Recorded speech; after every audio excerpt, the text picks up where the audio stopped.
Este 2023 seguí eligiéndonos. DTV, el periodismo en el Congreso.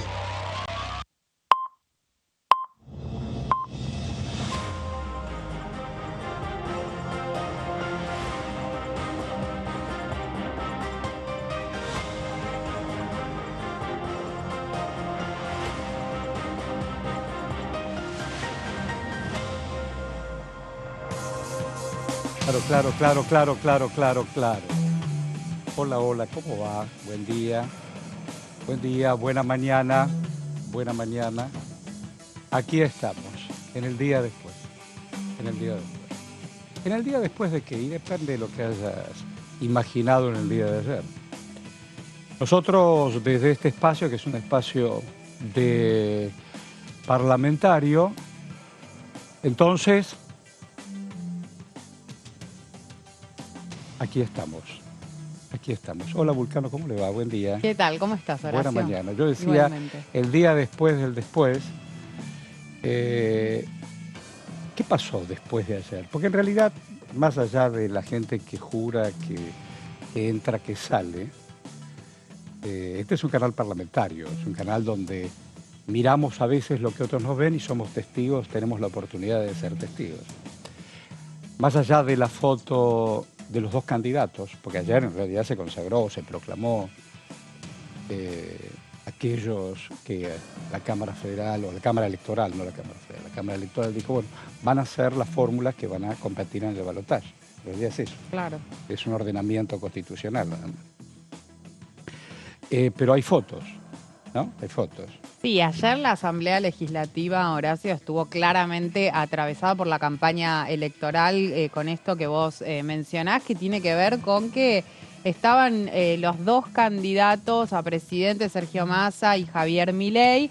Se dio el movimiento formal que corresponde, que tiene que ver con la proclamación de las fórmulas presidenciales, pero obviamente que hubo otras lecturas a partir de estas fotos que vos decís, donde el ministro de Economía, Sergio Massa, y candidato, estaba en uno de los palcos justo arriba de la banca donde estaba Javier Milei, que lo podía ver directamente, ¿no? Bueno, Milei, muy difícil porque durante casi todo, al menos no solo el himno y el resto, usaba con los ojos cerrados, me imagino, entre el cansancio de la trajina preelectoral y qué sé yo, y su vida, estaba un poco, no ausente, porque no puedes estar ausente frente a 300 personas, más todo el mundo parlamentario, pero es todo una radiografía de los días que están transcurriendo.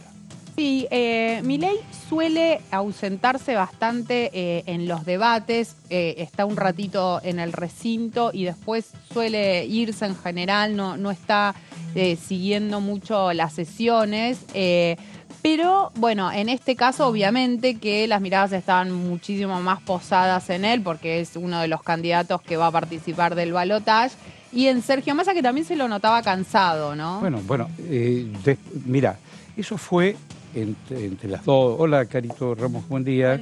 Buen día. Horacio, ¿cómo están? Buen Todo viernes. eso fue, todo lo que pasó acá en el Parlamento fue entre las 2 y las 4, más o menos. Yo voy a hacer el noticiero y Massa ya estaba en Mar del Plata. Estaba con Roberta de Lancés anunciando, y es muy interesante porque yo no sabía, yo ayer me noticié, que son muy pocos, uno es mucho y 20.000 también son muchos, pero dentro del universo de jubilados y pensionados todavía hay quienes no se fueron del régimen de las AFJP y cobran 2,50 mangos, porque eso fue una trampa financiera. Los que pudieron salir, salieron. Entonces, lo que ayer salió del Parlamento, se tomó el avión, estaba en Mar del Plata, porque además Mar del Plata ayer inauguró, además de ese acto que participó con Roberta, el Festival de Cine Internacional, Nacional e Internacional. Estaba Bauer y otros actores, directores, fue muy importante lo de ayer. Y después a la vuelta hizo también, no hay, por más que tengas toda la energía preelectoral, hay hay un cuerpo, qué sé yo.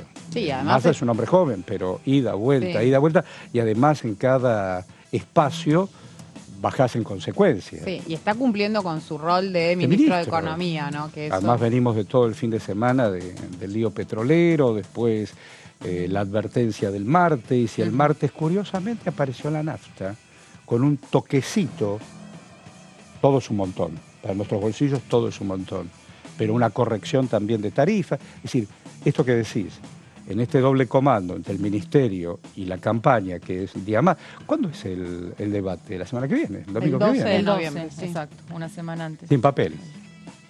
Sin papel van a tener que debatir. Uno de los dos va a tener problemas. El de que se pone los lentes acá va a tener problemas porque el machete, qué sé yo, depende cómo ejercitas tu intelecto, pero... Sí, un debate que va a ser mucho más dinámico, por supuesto, que los anteriores. Al ser dos nada más los participantes, por supuesto, va a tener otra dinámica. Menos intervención de los moderadores, por ejemplo. 6 ejes temáticos. Va a estar el tema salud, que antes no estuvo. Se repite el tema de derechos humanos. Bueno, por supuesto, economía. Creo que economía va a ser el gran tema, ¿no?, del debate. Nuevamente en la Facultad de Derecho de la UBA. Un Massa que, sorprendidos porque haya asistido en el día de ayer a la Asamblea, la verdad que no lo teníamos Una confirmado. sorpresa, claro, una sorpresa. Y se ubicó, digamos, estratégicamente Sí, ahí la en foto, el palco. La foto es la foto. Exactamente, La foto es la foto. justo arriba de Milei, que estaba contra el mármol en su Puedes hacer ubicación todas las tradicional. lecturas que quieras, todas, y todas caben, porque ayer ya me acordé de una frase que se me ocurrió de cuando, no hay casualidad que uno haya elegido nuestro oficio de toda la vida, y hace un montón, pero cuando yo era chico, había notado, chico en la secundaria, digo, sin altos ni bajos, ayer me acordé de esa frase, no existirían miradas de reojo. Y ayer dije, Horacio, eso lo pensaste cuando eras un recontra pibe. Cuando veo a Massa que lo mira, el otro estaba con los ojos cerrados en su mundo y cansado, qué sé yo. Y enfrente a Massa, la presidenta del Senado y vicepresidenta, con miradas cómplices, naturalmente. Ahí tenemos la imagen de Cristina Fernández de Kirchner. Y aparte ayer se dio algo muy interesante, que las dos cámaras sean presididas por mujeres. Me imagino que ustedes, Una foto en esto interesante de defensas eso. de género, que son grandes peleadoras de defensa de género, habrán sentido también algo también importante, ¿no? Sí, una foto en ese sentido inédita porque veíamos que estaba la presidenta del Senado, vicepresidenta Cristina Kirchner, junto a la presidenta de la Cámara de Diputados, Cecilia Moró, y la presidenta provisional del Senado, Claudia Ledesma de Abdala. La verdad es que no tengo recuerdo de No que... El 1 de marzo. Claro, pero digo, más con las mismas figuras. Claro, el 1 de marzo en la apertura de pero sesiones. que no hay antecedentes No, es la foto. anteriores a que sean estas tres mujeres las que estén al frente de una sesión, una asamblea, como decís, en lo que fue el 1 de marzo, pero antes no hay recuerdo de tres mujeres, ¿no? Es cierto. Y es interesante también ver el post-asamblea. ¿Qué pasó después Cuénteme, de la porque yo ahí ya asamblea? me perdí. El famoso lo que no se vio, ¿no? Un Yo ahí me poco. perdí, cuénteme. Bueno, por un lado, Milei asediado por la prensa, ¿no? Claro. Todas las miradas puestas en La primera Milei, pregunta que tratar de- haces con Macri, claro. Bueno, de hecho, le preguntaron por el tema y dijo, la campaña al hombro la tengo yo. Porque, bueno, se habla mucho del protagonismo, ¿no?, del Un expresidente poquito. en los últimos Y el días. bozal que le puso en la campaña. en las últimas semanas. Después del desequilibrio en el estudio de televisión, le dijeron guardate. Bueno, Marrita lo guardaron un rato largo. Sí. Pero guardate, y entonces el otro entró a pasear por algunos canales, algunos de pertenencia y otros más o Sí, menos un Macri oficialistas. muy activo, muy protagonista. Bueno, y Milei muy cercano a Cristian Ritondo, el jefe de Bloque Pro. La verdad que se los vio mira. dialogando bastante. También con Mira. Hernán Lombardi, que es otro de los diputados que Ayer acompañan, Tenenbaum que le dio un apoyan paseo interesante a Lombardi. este acuerdo. Sí, tuvieron una entrevista bastante tensa. Claro, porque le dijo, ¿qué opinas de? Y Lombardi dice lo propio. Y entonces se conocen, todos nos conocemos hace mucho tiempo. Todos nos conocemos hace mucho tiempo, sobre todo generacionalmente. Y entonces le dice, pero la semana pasada le pide al operador todo lo contrario, un testimonio de Lombardi que decía todo lo contrario, es decir, lo deja expuesto y desnudo frente a sus propias palabras, ni siquiera convicciones. es un lío, es un lío. Sí, claramente. Y bueno, ya se está de alguna manera afianzando esa alianza entre Milei y un sector al menos del PRO. Y por otra parte, Massa se reunió en lo que es el Salón de Honor, que es digamos, dentro de la presidencia de la Cámara, con los diputados oficialistas, y medio los arengó a que no bajen los brazos, dijo no hay nada ganado, tenemos que redoblar los esfuerzos, así que casi una charla técnica, ¿viste? Cuando el equipo está por entrar a la cancha. Bueno, algo así fue la reunión. Y luego Massa, como dijiste, fue a Mar del Plata, así que dejó el Congreso. Ustedes que saben un montón y están precisamente del otro lado y lo que saben, lo que no se ve. La oposición, o como se entienda. Yo ayer le hice un mano a mano en la tele pública a Freddy Storani. Como radical histórico, uno conoció también este Parlamento en el 83, 84 y todo lo que vino con la democracia.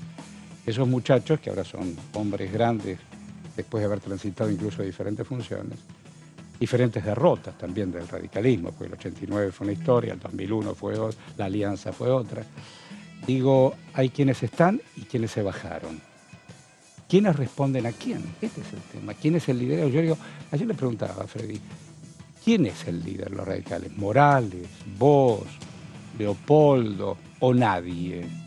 Es un tema, digo, en este ámbito, donde levantamos la mano porque falta un ratito de agenda parlamentaria, ¿no? Sí.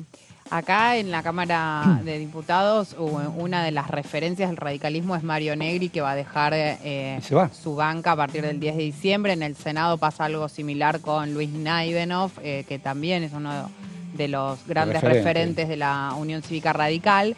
Pero después otra cosa es lo que sucede a nivel nacional, donde por un lado está el presidente del partido, Gerardo Morales, y un Martín Lustó que está queriendo tener un lugar cada vez mayor en los debates que se dan al interior de la Unión Cívica Radical, con la mirada puesta incluso en la posibilidad de presidir el partido a nivel nacional.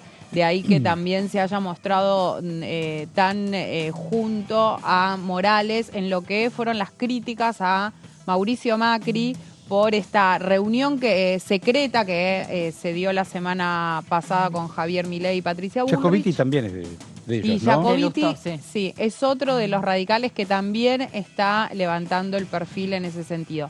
¿Qué va a pasar acá en la Cámara de Diputados con el radicalismo? Bueno, hay que ver quién se impone, ¿no?, como figura. En su momento también Rodrigo de Loredo estaba queriendo ahí tener mayor protagonismo. Yo digo, en el mundo nacional hay gobernadores que son importantes. Creo que ayer lo hablaba contigo o con otro colega. Digo, un hombre como el que ganó en Santa Fe. Sí, Maximiliano Puyaro. Es un hombre con poder. No solamente ahora porque es gobernador. Va a tener poder de decisión en una charla. Sí, se ha conformado esta especie de liga de gobernadores. Son 10 los gobernadores de Juntos por el Cambio, incluyendo al jefe de gobierno porteño Jorge Macri, que también es otro de los que bajó el perfil en los últimos días. Claro. Y bueno, a nivel político, esta liga de gobernadores también va a tener un rol importante. Luego cada uno, por supuesto, cuidará su pago chico y los intereses de su provincia, pero a nivel político creo que esta liga va a tener importancia y gobernadores que ya se pronunciaron neutrales también, ni por Massa ni por Milei. Ayer me contaba Storani qué cosa, hubo un momento, y ustedes seguramente lo deben saber eso también, cuando buscaron a Cobos como vice, el que hizo toda la palabra es no, cuando vos... Transversalidad. Exactamente, esa es la palabra. Transversalidad. Transversalidad.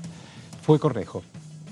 El que lo lleva de la mano para que acompañe al kirchnerismo es Cornejo. Y hoy Cornejo, qué sé yo, está en otro lado defendiendo su provincia, sus intereses y cosas, ¿no? De hecho Cornejo fue, uno de los gobernadores, gobernador electo de Mendoza, que firmó este comunicado del que hablaba Caro. Sin embargo, él aclaró que le parece que Patricia Bullrich está en su derecho de opinar lo que quiera y apoyar a quien quiera. Y ahí hay discusiones al interior de Juntos por el Cambio en lo que es esta Liga de Gobernadores. Vos decías, bueno, ¿quién va a tomar mayor protagonismo? Rogelio Frigerio, que es del PRO, es uno de los impulsores de este comunicado. Hay que mirarlo mucho porque va a tener un rol muy importante en ese conglomerado de mandatarios. Va a haber un comunicado este fin de semana, me dijo Storani, que entre otros lo va a redactar él, que tiene que ver con estos radicales que están en desacuerdo con todo. Así que estaremos también atentos. Sí. Bueno, estimada señora Ramos. Sí, Horacio, damos vuelta a la página un poco y nos vamos a un tema de extrema actualidad, porque hablamos de una información fresquita que surgió el día de ayer y está vinculada, Horacio, Gaby, al juicio político a la Corte Suprema de Justicia que venimos atravesando desde el mes de febrero, y hay novedades importantes. ¿Por qué? Porque el presidente y el vicepresidente de la Corte, hablamos de Horacio Rosati por un lado y Carlos Rosenkrantz por el otro, que algunos lo llaman de manera graciosa la dupla Rosati-Rosenkrantz, ayer me decían eso, respondieron a título personal los traslados cursados por la Comisión de Juicio Político, justamente de diputados, en el marco del proceso que lleva adelante contra los 4 integrantes del máximo tribunal. Recordemos, en la última reunión de comisión lo que se hizo fue trasladar los cargos contra los 4 jueces, no solamente Rosati y Rosenkrantz, sino también el juez Lorenzetti y el juez Maqueda. Ellos tenían tiempo hasta el día de ayer, 2 de noviembre, para efectuar su descargo por escrito. Y también tienen la posibilidad de hacerlo de manera presencial el día 7 de noviembre. Todos esperábamos que no enviaran nada. La verdad es que ayer incluso contábamos en una de las primeras ediciones de DTV que no había llegado ningún escrito todavía a la comisión. Bueno, a última hora del día de ayer ingresaron estos 2 escritos de Rosati y de Rosenkrantz, que son, la verdad, durísimos. Ah, no me digas. Durísimos. Alrededor de 70 páginas cada uno, fundamentando el rechazo a lo que es el proceso de juicio político. ¿Y cómo lo argumentan ese rechazo? Y ahora lo vamos a ver en las próximas placas porque justamente qué bueno, seleccioné ¿lo tenés algunos textuales importantes de cada uno para ver cómo es que cuestionan, ¿no?, este proceso de juicio político donde se los acusa de mal desempeño. Claro. Vamos a ver algunas de los cuestionamientos. Rosati, ¿qué dice Rosati? Durante el trámite del sumario de investigación se cometieron irregularidades procesales que afectan seriamente la garantía del debido proceso y el derecho de defensa en juicio, dice Rosati. Y también la gravedad de dichas irregularidades vicia la validez y eficacia del proceso. Directamente están cuestionando la legalidad del proceso, ¿no? Claro. Donde, recordemos... ¿Qué cosa enfrentar a otro poder, no? La verdad que... Invalida al otro poder. ¿Vos qué me estás diciendo? ¿Qué me estás diciendo? ¿Poder parlamentario? Exacto. Recordemos brevemente que las causales por las que se acusa a los 4 jueces son, por un lado, el fallo del 2x1, que benefició a represores de la última dictadura, tal cual. El fallo vinculado a la integración del Consejo de la Magistratura, el fallo vinculado a la coparticipación federal y también las supuestas irregularidades en la obra social del Poder Judicial, con distinto grado de responsabilidad de cada juez en cada causal. Los dejaron secos, hay un pero déficit, en definitiva todos están involucrados, ¿no? Sí, sí. Acá, bueno, un poco Lorenzetti es el que dentro de todo zafó un poco más, pero Rosati y Rosenkrantz bastante. Claro, apuntados. ¿cómo va a admitir Rosati, que es presidente de la Corte y además procurador, que él mismo es presidente del Consejo? Y el presidente del Consejo, él mismo se autoproclamó. Ante lo que me está diciendo no es así. ¿Cómo no es así? Te autoproclamaste. Sos el Supremo y además... Es raro. Sí, esa es tan solo una de las múltiples acusaciones, ¿no?, claro, que se le hacen. Vamos a ver más textuales del juez Rosati. Textuales, ¿eh? Se realizaron pedidos de producción de prueba sin la previa intervención de un juez cuando ello resultaba ineludible, dice Rosati, y agrega, se solicitó, por ejemplo, el acceso a contactos y comunicaciones privadas, telefónicas, de mensajería instantánea y correos electrónicos y videos de eventos privados. Lo que dice acá es, bueno, se violó el principio de intimidad, no hubo autorización judicial y se pidió información que tiene que ver con justamente la privacidad, la intimidad de las personas. Bueno, esto va a ser un tema de discusión seguramente en la próxima reunión de la comisión. que había olvidado decirlo, ya está convocada para el día 7 de noviembre. Ah, qué bueno. Exacto, donde, bueno, van a ver qué pasa, si asisten o no. Todo indica que no van a asistir los jueces. Y ya entramos en la etapa de firma de dictámenes, ¿no? Los dictámenes que va a ser como el punto todo tiene final que ser de la antes comisión. de que cambien las autoridades. Antes del 20 de noviembre, Claro. que es feriado, con lo cual el plazo límite es el 17, que es el viernes 17 de noviembre, para firmar los dictámenes. Vamos a ver, y vos fíjate, Horacio, los argumentos de los jueces van en línea con lo que dice Juntos por el Cambio también, ¿no? Están en sintonía tal cual. los cuestionamientos de Juntos por el Cambio con los de los magistrados. Otra cosa que dice Rosati es, se requirió y se obtuvo información reservada de contribuyentes sin la debida intervención judicial, incurriendo en violación del secreto fiscal. ¿Se acuerdan? Quizás Gaby recuerda al principio del juicio político, se había pedido información sobre una sociedad de la que sería partícipe Robles, el asesor de Rosati, una sociedad donde decían la usan en realidad para traficar sentencias. Bueno, ahí se había pedido información de esta sociedad, Moromedia, y lo que dicen es, bueno, se violó el secreto fiscal. Y además, y acá vamos al tema de los chats, ¿no? Que es otro de los grandes ejes de la acusación. Se incorporó prueba que había sido considerada inválida en una causa judicial por su presunto origen ilegal. Hablamos de estos chats en los que figuran de Alessandro y Robles. Se formularon cargos basados en esa prueba y fue además utilizada para interrogar a testigos. Justamente Robles y de Alessandro fueron interrogados sobre el tema de los chats, generando un efecto claramente intimidatorio. En esos chats que se filtraron, que están siendo puestos en tela de juicio, se hablaba del fallo de la coparticipación, Horacio, claro, ¿no? Tal cual. Tal cual. Que terminó beneficiando en la ciudad de Con Buenos Aires. Claro. Entonces, bueno, Robles, enviado de Rosati, y de Alessandro, en nombre del gobierno de la ciudad, dialogan sobre ese tema. Y lo que dice la oposición y los jueces es, esa prueba ya fue declarada inválida, es producto del espionaje ilegal, no es válida como prueba justamente en el marco de un juicio político, y que además se violó la intimidad y demás. Y ahora vamos a Rosenkrantz, el vicepresidente de la Corte Suprema. También durísimo, ¿no?, contra los diputados del oficialismo. Dice, este procedimiento apunta, en definitiva, a condicionar o en última instancia a remover a los jueces cuyas sentencias no satisfacen los deseos de una circunstancial mayoría parlamentaria. Lo que está diciendo es, nos quieren condicionar o directamente correr de la Corte, ¿no? Permiso.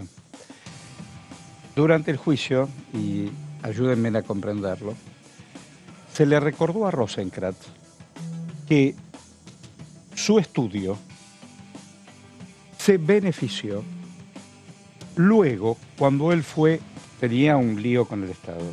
Cuando él estuvo, como está ahora, integrando la Corte, él falló a favor incluso de esa demanda multimillonaria para beneficiar al estudio. ¿Qué tiene que ver los deseos circunstanciales de una mayoría parlamentaria? Es tan obvio y es tan elemental.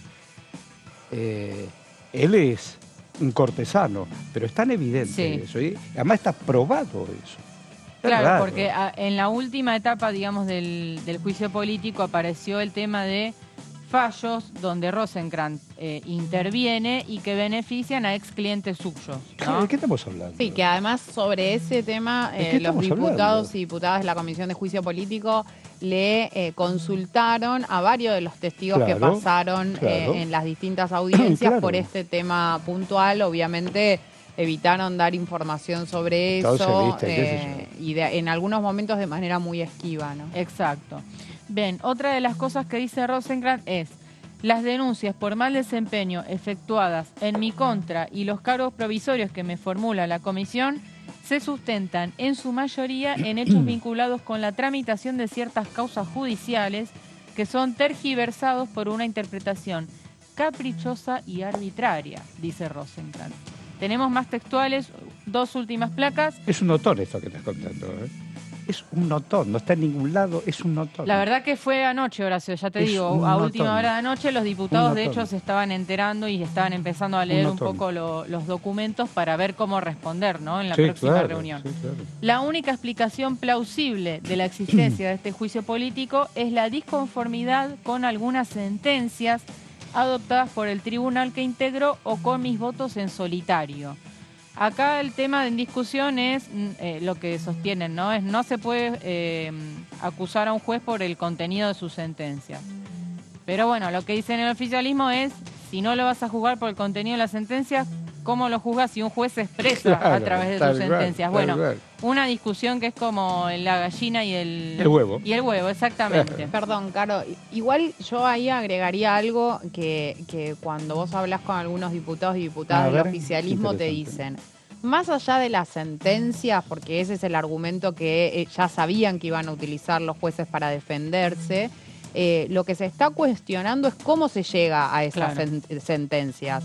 ¿Cómo se llega a las sentencias referidas a la coparticipación? ¿Cómo se llega a la del Consejo de la Magistratura? ¿Cuál es el camino que hacen los jueces para pronunciarse de determinada manera? Y ahí es lo que creen en el Frente de Todos, que ese camino se da de la mano con lo que fue el gobierno de Cambiemos en su momento y después de que dejaron ser gobierno, directamente con integrantes de Juntos por el Cambio, en las negociaciones para que se pueda favorecer, en el caso de coparticipación al gobierno porteño, y en el caso de, por ejemplo, lo que fue el Consejo de la Magistratura, que hubo ahí un acuerdo para poder proteger a los planteos de la Corte Suprema de Justicia. Después está puntualmente lo que fue el 2x1, donde ahí directamente hablan, lo que dicen, apuntan directamente a Hayton del Nolasco diciendo, bueno, ahí hubo una negociación y un pedido del gobierno de Cambiemos a través de Germán Garabano, en ese momento ministro de Justicia, que declaró en la comisión respecto a que su voto sea en favor de ir con este fallo del 2x1.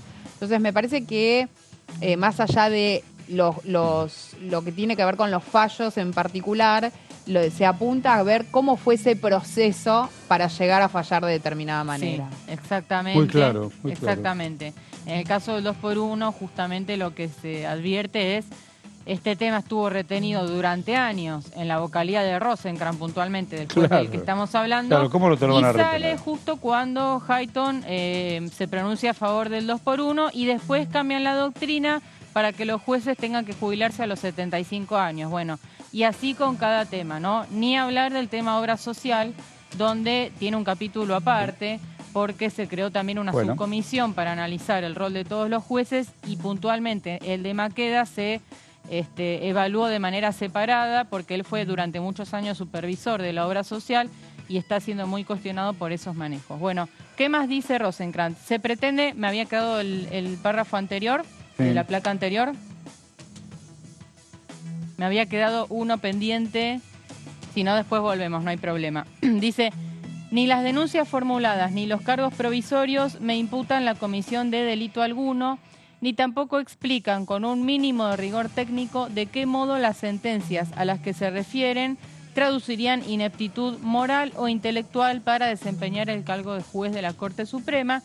Y lo último que dice Rosenkrantz es, se ha subordinado el curso de estas actuaciones al cumplimiento de una finalidad de política agonal extraña al procedimiento previsto en el artículo 53 de la Constitución Nacional.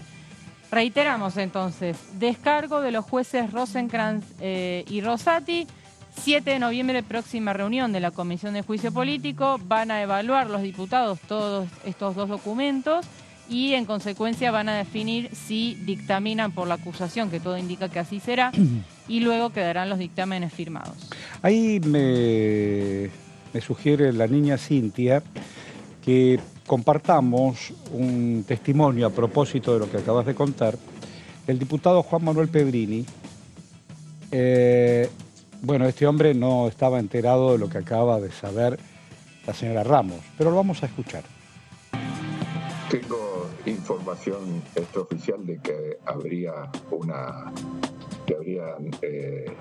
que dos de los jueces habrían hecho un descargo por escrito. ¿Dos descargos por escrito? Sí, no sé, de todos modos, por más que hagan descargo por escrito, en la próxima reunión, si quieren, pueden estar presentes, ¿no es cierto?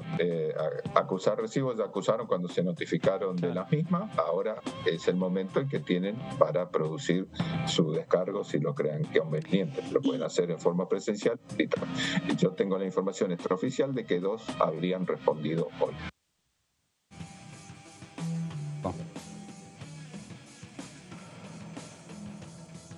Bueno, vamos a contarle a Pedrini que temprano a las 10 la señora Ramos vino con la información. Pero bueno, esto es lo bueno que tiene la dinámica periodística, ¿no es cierto? A lo mejor Pedrini no lo sabía. Pero bueno, así estamos. Cuando usted tenga que contarnos, ¿qué nos va a contar? Vamos a hablar de un tema que se empezó a discutir aquí en la Cámara de Diputados, pero que todavía está difícil para poder avanzar con eso, que tiene que ver con la reducción de la jornada laboral. Horacio, algo que en principio surgió como un interés de los representantes ¿Vos viviste sindicales. en México? ¿Me contaste? Sí. Hace 2 o 3 días, ¿por qué te pregunto esto? Sabiéndolo. Slim, que es dueño de casi todo México y un montón de otras cosas, es un hombre muy rico en comunicaciones, el hombre más rico de México. Slim se escribe Slim. Dijo, no, la jornada tiene que ser de 12 horas y descansar de vez en cuando. Sí, así es, dijo eso. Entonces vos decís, no quiero ser infantil, pero me remonta al Principito, busco un ejemplo colectivo, el que acumulaba sin saber para qué acumula. No te basta con saber que podés dormir tranquilo, que el otro que terminó y quiere ir a casa a comer, acariciar a su hijo o dormir, no, tiene que trabajar 12 horas. Es pre-revolución industrial. Sí, y además porque en otras partes del mundo se está dando este debate de la reducción de la jornada laboral. Y esto, Horacio, que vos acabás de decir, se coló en el debate que se empezó a dar entre los diputados y las diputadas, porque representantes de la UIA incluso dijeron, bueno, ¿qué quieren hacer? ¿No quieren trabajar tantas horas? ¿Para qué? ¿No? Y ahí empezó el planteo de que, entre otras cosas, para poder disfrutar de la familia, de poder dedicarse al esparcimiento y demás. La cosa humana, ¿no? Exactamente. ¿Me permite, señor, puedo ir al baño? ¿Me permite, puedo ir a dormir? Tiempos modernos, el querido Charles Chaplin ya lo había advertido hasta, ¿no? Dando vueltas, tuercas hasta volverse loco. Tiene vigencia. ¿Cómo? Pasa que el dueño de la máquina, y no voy a venir con ismos, no, voy a ir a otra cosa. El dueño de la máquina quiere que la máquina labure 24 horas, pero hoy, mira, me acaban recién de contar, qué suerte que uno conoció a los 4 de Liverpool. Lamentablemente hoy 2 fallecidos, un asesinado y uno fallecido. Pero dijeron, no, vamos a volver a reunirlos. Harrison no está. Y Lennon fue asesinado. Y me dijo, antes de venir al aire, me dice, papi, vos que sos un fan, a Lennon por inteligencia artificial los volvieron a reunir. Yo me quiero cortar el alma. Cierro los ojos y lo escucho. ¿Escuchaste el nuevo tema? No. Y el tipo... Bueno, yo acá puse a Embon hablando en chino en un noticiero internacional en China. Con Irina Sternik, la gente de TikTok, para poder captar no solo a Embon, sino también a la televisión pública, me tradujeron en chino. Y yo hablo en chino con Irina, con mi mismo acento en chino. No, y va a decir, ¿qué pasó? Me dice, ¿y no quiere venir a China? No, hoy puedo ir un día a China. Bueno, ya lo mostré el otro día acá en cámara, pero... estamos jodidos, porque una cosa es el robot que levanta la chapa, baja la chapa y no te necesita a vos que levantes la chapa y bajes la chapa. Pero fuimos una prueba global en la pandemia. No vengas a la oficina, si vos desde tu casa podés hacerlo. Ahí decís, qué bueno, claro, no me tengo que tomar el bondi, en pijama, en camisón, hago hola. Bueno, no, si estás ahí igual en tu casa, Vale. Dale, hace 1 hora más y te mando el expediente 4. Sí. No, pero mira, me está llorando. Dale, pero mándamelo antes que termine. Pero mira que ya hice 10 horas. Dale, después de darle la teta a la nena, pásamelo. Esto pasó y pasa. Bueno, vos decías lo de las Pasó. 12 horas del que hablaba Slim, en realidad termina siendo un poco a partir de la pandemia full time. Full time. ¿no? Y el tipo dice, tengo todas estas oficinas, tengo que prender acá la luz. Tengo que poner papel higiénico en el baño. Tengo que pagarle a la señora que viene a pasar la escoba. Tengo que prender 5 cámaras. No, macho. Hello. Atenti. Es difícil el tema, pero es real. También nos sumergió en un mundo interior complicado. Los niños no iban a jugar con otros niños. Cada vez me da la alegría cuando vengo por estos pasillos y veo el jardín y la guardería que tiene para todos los trabajadores y trabajadores parlamentarios, donde cada uno trabaja y sus niños pueden estar bien cuidados, amados y enseñados. Esos chiquitos, vos pensás, 2 años, yo tengo nietos también muy pibitos, que estuvieron en casa ya, mis pibas, no sabían qué hacer poniéndolo en la terraza. Y además no saben lo que es, hola, humanito, juegan, ja, se tiran una cosa con otra. Difícil, ¿eh? Difícil. Hoy quise enamorarme, y sí, pero no podemos salir. Te quiero dar, ¿vamos a tomar un helado? Y no, mañana. Complicator. Hola, ¿qué tal? ¿Cómo va? ¿Cómo quieres seguir, Cintia? Cuéntame. Gonzalo. Vamos con Gonzalo. Dale.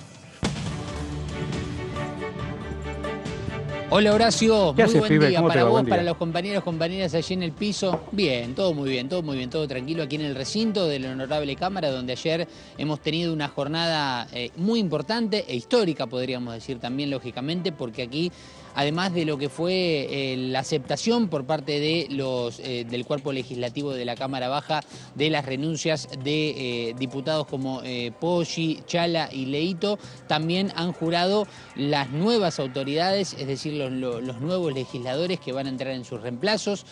Hablamos de Arancibia Rodríguez, hablamos de Elia Mancilla y también de María Marcela Herrera, que ya actualmente y desde ayer, cerca de pasado el mediodía, ya son diputados y diputadas de esta Cámara. Bueno, y además también lo que hemos visto ayer es una jornada histórica donde estuvo presente la presidenta, lógicamente, de la Cámara de Diputados, Cecilia Moró, junto con Cristina Fernández de Kirchner, presidenta del Honorable Senado, en donde estuvieron en lo que fue esta Asamblea Nacional para lo que entendíamos que era un mero trámite de lectura de los resultados del escrutinio final, para que desde aquí, desde la Cámara, se haga la votación y se apruebe, para que la justicia esto lo entienda de esta manera, que haya un balotaje el próximo 19 de noviembre. Fue la senadora Corpacci, exdiputada, quien se encargó de hacer la lectura del escrutinio definitivo. Y en definitiva, luego de eso fue una cuestión muchísimo más ágil, que no duró mucho, con la presencia justamente de los dos candidatos aquí en este recinto. Ayer se ha vivido, Horacio, una jornada muy importante en la Cámara de Diputados y sobre todo aquí en el recinto, así que no queríamos dejar pasar por alto lo que había sucedido ayer aquí. Sin duda. Bueno, muy bien, querido amigo. Cuando tengas otra novedad, vamos y venimos. Dale. Gracias. Dale, Horacio, cómo no, aquí estaremos. Bueno, Horacio, mientras tanto, Por te favor. cuento algo que no habíamos dicho al principio, y es que es probable que el recinto que veíamos recién se vuelva a poblar la semana que viene. Se está hablando de una posible sesión el día miércoles, esto está en plena negociación, donde se están buscando temas de cierto consenso. Uno de ellos sería la ley de financiamiento educativo, que se viene debatiendo, Horacio, en la Comisión de Educación, para aumentar el presupuesto en materia educativa, la inversión, mejor dicho, llevarla del 6 al 8% del PBI. Eso, por un lado, es una ley que impulsa Sergio Massa. Por otro lado, la ley Nicolás, que es una ley impulsada por el radicalismo vinculada al tema mala praxis médica, lleva el nombre justamente de una víctima, de un chico que fue víctima, y homenajes por los 40 años de democracia. Otro tema, todo eso el 7. Todo eso el 8, probablemente el 8. El 7 me político, quedé pensando en el 7, juicio porque político, ya quiero anotármelo. Lo del 7 juicio político. y el 8 es probable, no está Y confirmada, el 8 que haya es sesión. sesión con estos temas que te digo, y se podría agregar alguno que otro Entonces, más. financiamiento educativo, la ley Nicolás. Sí. Hablando de leyes que tienen que ver con pibes y con pibas que perdieron y a partir de eso se convierten en referencias, escuché al papá de Justina Ah, sí. en esta cosa mercantilista y brutal, donde remontó Mondino, por ejemplo, lo del mercado de órganos y toda esa barbaridad. Ayer, el diputado Tagliade, bueno, sería bueno si tenemos a quien tenemos, cuando quieran podemos charlar con ellos. El diputado Tagliade en un Twitter contó que se está dializando Sí. y que hace mucho tiempo está anotado en una lista de trasplantes y revalorizando, por supuesto, el Incucay. No solamente le contesté ese hilo, sino conté, yo no cuento cosas mías personales, porque mi vida, como la de cada uno de nosotros, es relevante de puertas para adentro. Nosotros trabajamos con la vida pública, nos ocupamos de los otros y de las otras. Pero acá no quería pasarlo de largo, porque a mí el Incucay me ayudó a que mi hija, entre otras cosas, pueda estar viva.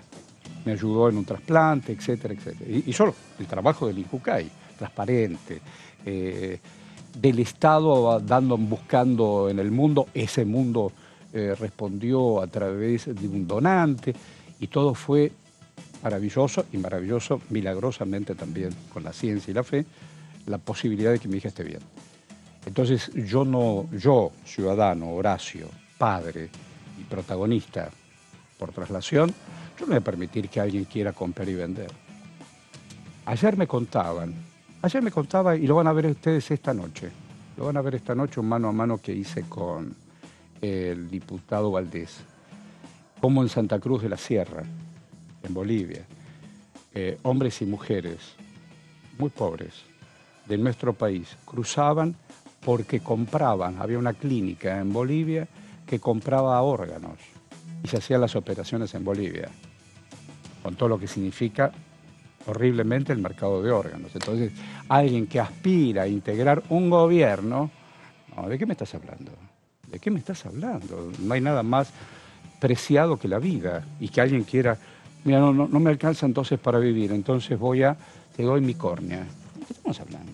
Sí, y lo que llama la atención es que cada vez que se le pregunta a Javier Milei por este tema, él dice no está en nuestra plataforma, Bueno, sin que embargo... le diga a la señora Mondino que no diga otra cosa. Sin embargo, muchos de los referentes de la Libertad Avanza, entre ellas Diana Mondino, sí, claro, vuelven a hablar del tema y a ratificar que en caso de que sean gobierno, quieren modificar el sistema actual de donación de órganos por lo que es un mercado que la verdad es que es casi un eufemismo para poder hablar de lo que tiene que ver con la venta de órganos. ¿De qué estamos hablando? Bueno, me agendé. Te agendaste, muy bien. Sí, claro. Yo después hago el papel, todo lo llevo al papel. ¿Vos también llevas el papel? Sí, por supuesto. Porque un día no tenés batería en la compu. No, sí, yo también soy de tomar papel, apuntes. claro. Te agrego, Horacio, el Por tema favor. 40 años de democracia promete traer cola también, ¿no? Los homenajes. A ver, contame. No, bueno, a ver, cada vez que se toca el tema al momento justamente de los homenajes, genera algún tipo de rispideces puntualmente por las expresiones de una de las diputadas nacionales. Hablamos de la diputada Villarruel, que bueno, tiene expresiones que son tildadas de negacionistas, y bueno, de hecho se está analizando el tema en la Comisión de Derechos Humanos, así que ese tema promete también traer mucha discusión. Qué cosa, ¿no? Pero tengo letra también para eso. Pero ahí me dice la estimada Cintia, que ayer estuvo en Madrid también, porque participó del juramento, pero vino en un vuelo importante. El juramento vio de la hija del rey, que ahora juró la Constitución. Uno habla de las contradicciones de la vida. Estamos hablando de Constitución. El rey, la princesita. Parece un cuentito, pero es la verdad. Y jura la Constitución. El elegido de Dios jura la Constitución humana. Una cosa de loco. Bueno, está bien. Reducción desde ahí, me dice Cintia. Sí. Contanos algo, dale. Vamos a hablar de lo que tiene que ver con la reducción de la jornada laboral. Bueno, se empezó, como te decía Horacio, a tratar acá en la Cámara de Diputados, y hay varios proyectos que se están tratando. Bueno, acá creo que hay algunas placas anteriores sobre este tema, pero lo que te decía, se empezó a discutir en la Comisión de Legislación Laboral.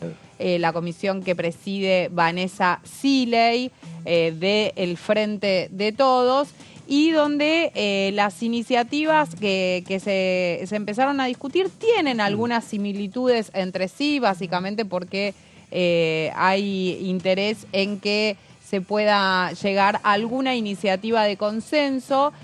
Son 7 las iniciativas que se están tratando, 5 de ellas corresponden al oficialismo, que fueron presentadas por Claudia Ormaechea, por Hugo Yasky, también por Sergio Palazzo, Eduardo Valdés y Mónica Litza. Estos son los 5 oficialistas que presentaron iniciativas en este sentido. También hay una iniciativa presentada por el diputado socialista Enrique Esteves y por la izquierda, que lleva la firma del diputado del PTS, que es Nicolás del Caño. Y te decía, Horacio, que hay muchas similitudes. La primera similitud, y que es casi obvia, tiene que ver justamente con la necesidad de reducir la jornada laboral. Algo que, como te decía antes también, ya se empezó a discutir en otras partes del mundo, donde se empezó a implementar, aunque casi de manera de prueba, ¿no? A manera de prueba, porque todavía no hay conclusiones de si sirvió y no sirvió, sobre todo porque enseguida se empieza a discutir si esto puede llegar a bajar la productividad. Otros dicen no, por el contrario, la productividad va a subir. Bueno, son discusiones que se están dando. Ahora vemos en la otra placa donde cuáles son las diferencias en términos de la cantidad de horas que se proponen. Actualmente la jornada laboral es de 48 horas. En el caso de la iniciativa de Hugo Yasky, lo que dice es que deberían ser 8 horas diarias y que esto se debería estipular en 40 horas semanales. O sea, pasaríamos de 48, que son semanalmente, a 40 horas. Palazzo y Ormaechea plantean que la jornada laboral sea de 6 horas diarias y 36 horas semanales. Y en el caso de Del Caño promueve que sean de 6 horas diarias y 30 semanales. En el caso de Esteves dice 8 diarias y 36 semanales. ¿Qué es lo que se está planteando? Que sea entre 40 y 36 horas semanales o 30 horas semanales, algo que es difícil de llegar a un acuerdo. Algunos lo que plantean es hay que hacerlo de manera progresiva, esto tal vez. Gradual. Claro, gradual. Mismo Kelly Olmos fue una de las que dijo. A la propia Kelly Olmos. Sí, Mirá vos, exactamente. mirá vos. Ella se refirió a este tema, ahora vamos a ver en uno de sus textuales. La propia Kelly Olmos. Sí, así es. Ella estuvo, la ministra de Trabajo, Raquel Kelly Olmos, estuvo en la comisión hablando, al igual que representantes sindicales de la CGT y de la CDTA, también empresariales, que ahí es donde yo te decía que uno de ellos planteó, bueno, ¿por qué quieren qué van a hacer con el resto del tiempo si trabajan 40 horas semanales? Bueno, ahí... ¿Qué van a hacer con el resto del tiempo? Y jugar al golf con vos, por ejemplo. Sí, algunos ahí te diría que en ese momento varios diputados se lo tomaron de manera jocosa. ¿Pero esa fue la expresión? Sí, algo así como, Sí. no me acuerdo textual, pero fue ¿Qué van a así. hacer con el tiempo Sí, libre? Sí, ¿qué van a hacer con el tiempo libre? Ay, Bueno, que decíamos, la ministra de Trabajo pidió que la reducción de la jornada laboral se haga de manera escalonada y dijo que es preciso fortalecer la competencia de la negociación tripartita de cada convenio colectivo de trabajo para la mejor distribución de... Espera, despacito. Favorecer la competencia... Favorecer la competencia de la negociación tripartita De la negociación, esa es la de cada convenio colectivo de trabajo, porque... Claro, no es lo mismo, qué sé yo, fabricar tornillos Exactamente. que fabricar un auto y poner el tornillo en el auto. Exactamente. Tenés un tiempo de trabajo y una modalidad de trabajo a otro tiempo, es decir, adaptarlos a cada una de las actividades. Exactamente, eso es uno de los planteos y la discusión se centró sobre todo en eso porque dijeron, bueno, son distintas las realidades según el sector, Sí, claro, y que claro. al mismo tiempo algunos diputados planteaban, bueno, en otras partes del mundo se empezó a discutir eso e implementar eso, pero es una realidad muy diferente a la de la Argentina. Y ahí la respuesta de quienes defienden la reducción de la jornada de trabajo dicen, bueno, sí, pero nosotros tenemos que analizarlo a partir de nuestra propia realidad y Vulcano. también teniendo en cuenta los diferentes sectores. Vulcano. Ustedes recuerdan hubo un acuerdo que se llamó el NAFTA. Canadá, Estados Unidos y México. Lo que pusieron en el cuerpo fueron los mexicanos. Nosotros poner el capital, la marca, el diseño, qué sé yo. Las espaldas mojadas son mexicanas. Entonces, no, total, ¿y qué van a gastar el tiempo? ¿Qué van a ir con tequila? Sí. O con el whisky y con el tequila. Pero es así. Los acuerdos, cuando Bush, acá en Mar del Plata, quería proponer el acuerdo de libre comercio, era eso. Ustedes, queridos Sudamérica, trabajen. Nosotros armamos las autopartes y después le vendemos el auto vía México, por ejemplo. Pero vos, bueno, Argentina me haces el freno, vos la puerta, y todos son 2 mangos porque el Asia ya lo maneja China, y ustedes no. Es un tema muy interesante, por eso don Chávez le dice, Alca. Ahí, como te decía Horacio, la discusión en torno a la gradualidad resulta importantísima porque también se puede llegar a un acuerdo en lo que tiene que ver con la cantidad de horas que recién contábamos, que hay diferentes propuestas en este sentido. Algunos dicen, bueno, empecemos por reducirla a 40 horas semanales y después, tal vez en un horizonte más lejano, las podemos llevar a 36 o 30 horas semanales. En la próxima placa creo que tenemos la voz de alguno de los, si no me equivoco, de los trabajadores. Sí, está el secretario general de FOETRA, Claudio Marín, que también participó de una de las audiencias y dijo: la reducción de la jornada no tiene por qué tener un correlato automático con una caída de la productividad. ¿Por qué mencionó esto? Porque en la última audiencia se habló mucho respecto a este tema. Obviamente desde el sector empresario dicen, si hay una reducción de la jornada laboral, va a haber una caída de la productividad, y por el contrario, el sector de los trabajadores, los representantes de los trabajadores dicen que no necesariamente tiene que ser así, y por el contrario, podría aumentar la productividad porque los trabajadores y las trabajadoras estarían trabajando en otras condiciones donde podrían hacer mucho mejor su labor de la que ya la hacen. Él lo que dice es que, bueno, tener menos carga que puede redundar en una mejora de la productividad al final de la jornada, justamente plantea este tema que te decía, y dice: es absolutamente necesario que el Congreso pueda llevar adelante una normativa general donde los sindicatos podamos discutir en cada ámbito la implementación sobre la base de una ley que motiva, dispara y da un marco necesario. Esto es uno de los planteos que hizo Marín en este sentido. Bueno, cuando regresemos vamos a ir a un pequeño corte. Es muy interesante, venimos de una hora, a mí, seguramente a vos, que ahí me están diciendo que tenemos unas mediciones de rating bárbaras, así que gracias. A propósito, más allá de la agenda que tenemos, te voy a contar lo que pasó cuando cayó el muro.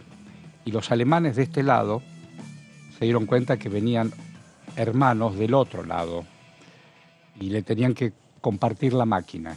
Pero después, vamos y venimos. Dale.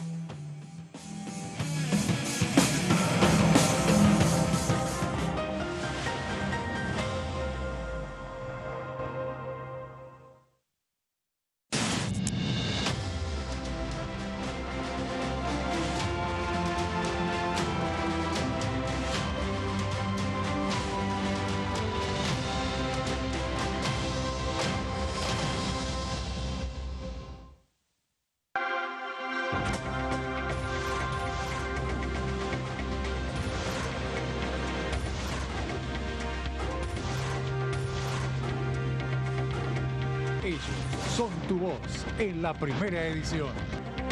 DTV, el periodismo en el Congreso.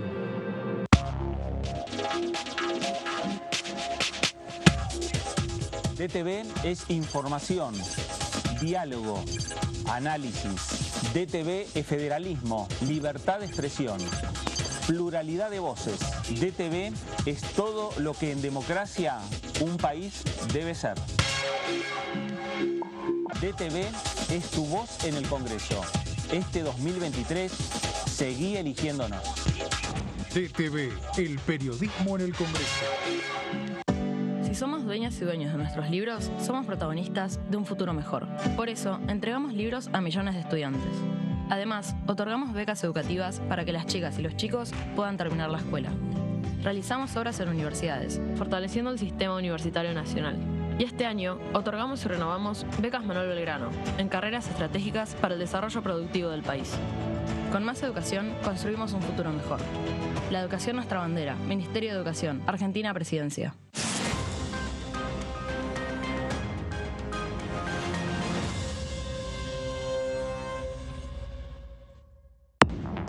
Hola, ¿cómo les va? Bienvenidos a la segunda edición de DTV.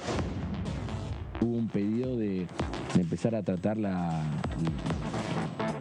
tema vinculado al antisemitismo y nosotros dijimos que no solamente íbamos a empezar a trabajar ese tema, sino que vamos a empezar a trabajar en la Comisión de Derechos Humanos que preside Hugo Yasky la cuestión del negacionismo. Tenemos una sociedad que tiene una preocupación por la educación y por la posibilidad de que miembros de esta sociedad tengan la posibilidad de ascender, digamos, y de tener una salida a través del esfuerzo y a través del estudio, que es un valor importantísimo. Sí. Entonces, bueno, justamente por eso nosotros cuando hablamos de educación, particularmente de los sectores que yo provengo, nosotros hablamos de inversión. DTV, segunda edición, de lunes a viernes.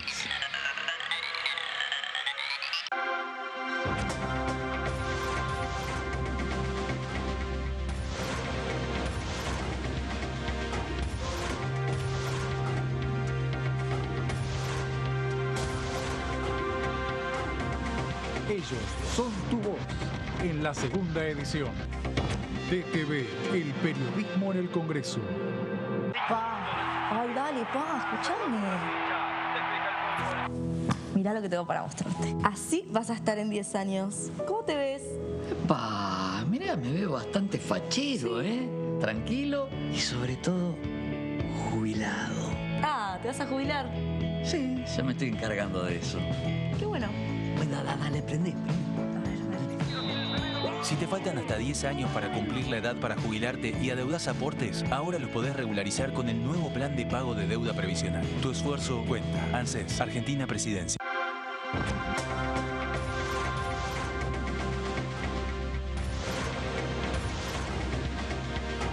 Ellos son tu voz en DTV, el resumen. DTV, el periodismo en el Congreso. Hola, ¿cómo están? Bienvenidos, bienvenidas. Tercera edición de DTV. Las cámaras, digamos, oficialmente, cuando llevamos adelante el debate en la Comisión de Defensa del Consumidor, acompañaron. Sí es cierto que había una cierta reticencia porque también hay otra realidad. Faltaba todavía comunicar mucho, ese temor a que los obliguen a tener toda una gama de talles, ese temor a que tal vez esos talles fueran de repente muy hacia los extremos y estuvieran obligados. Nuestro dictamen de mayoría en la comisión perdió en el recinto, ganó el dictamen de minoría. Cuando fue al Senado, el Senado revisó y sacó su propia resolución que toma varias cosas de las que estaban planteadas en nuestro dictamen original, pero en algunas creo que avanzan, por ejemplo en el plazo del ajuste, en el índice a utilizar y demás. Creo que se mejoró en el Senado de verdad. DTV, tercera edición, de lunes a viernes. Este es el gasoducto Presidente Néstor Kirchner. Una obra de escala mundial realizada en tiempo récord, que unirá la energía de Vaca Muerta con todo el país. Innovaciones, tecnología, cientos de kilómetros de acero y miles de trabajadoras y trabajadores. Esta megaestructura alimentará la llama del país, uniéndonos con nuestros seres queridos, acelerando la economía, ahorrando divisas, con desarrollo, con federalismo, con soberanía y orgullo. Gasoducto Presidente Néstor Kirchner. Mueve energía, mueve al país.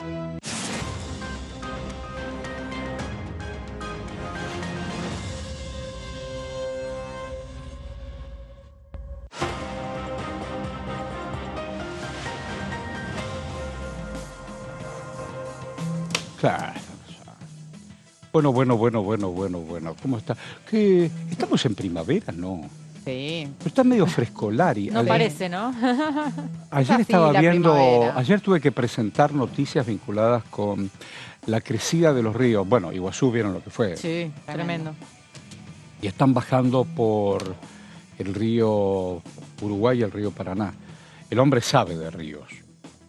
¿No es cierto, Chumpitaz? ¿Qué haces? Algo nomás, no mucho. Alguito nomás. Buen día. Qué cosa el río, maravilloso.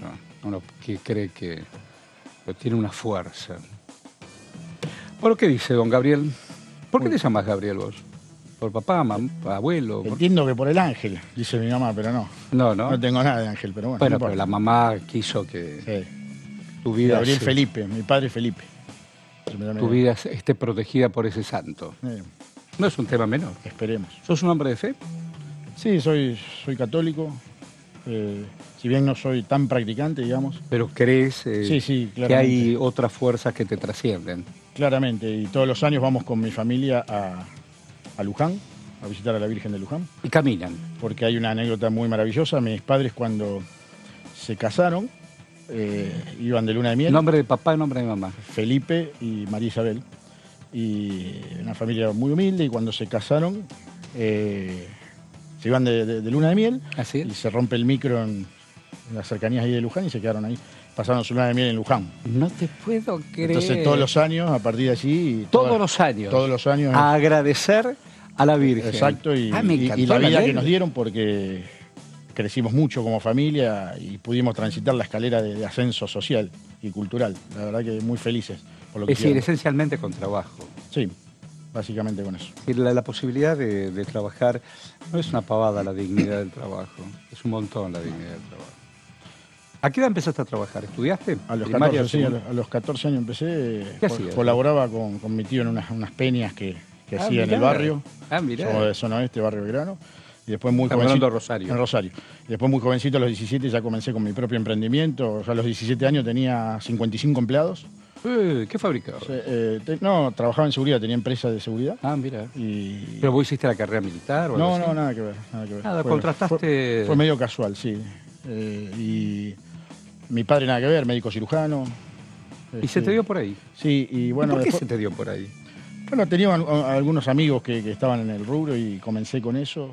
Primero empecé de manera muy informal con lo que es la seguridad en recitales, eventos y demás, y después lo fui formalizando. Mirá.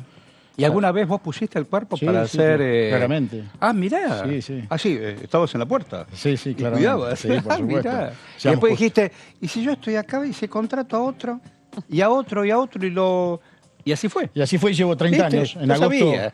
En agosto cumplí 30 años con ¿En la el empresa. rubro? Sí, sí. ¿Cómo se llama tu empresa? Parma. Porque, ¿Por qué pusiste Parma? ¿Por el Porque jamón? ¿Por en qué? el año 99 yo me fui a jugar rugby profesional a Europa, a la ciudad de Parma.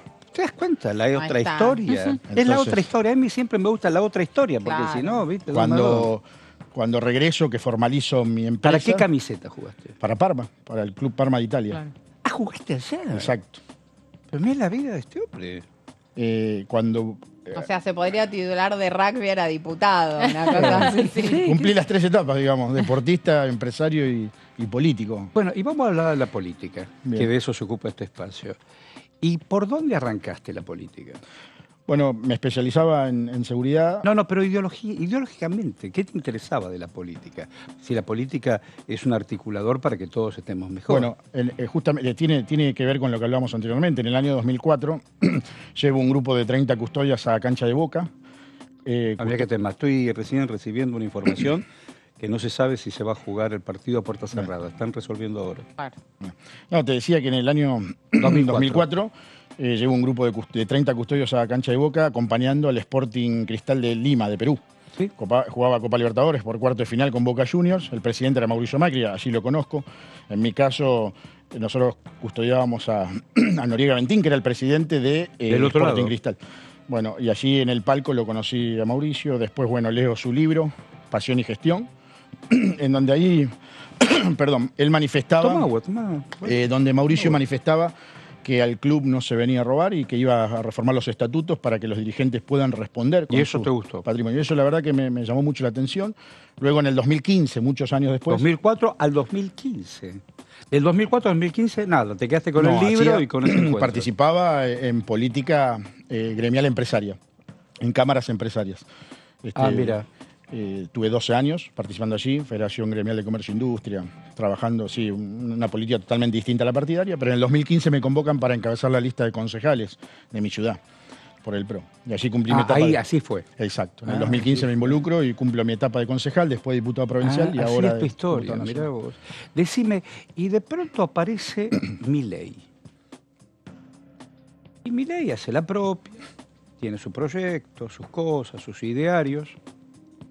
Y de pronto, Juntos por el Cambio, más allá de la derrota del 19, cada uno hace también la propia, acá en el Parlamento también.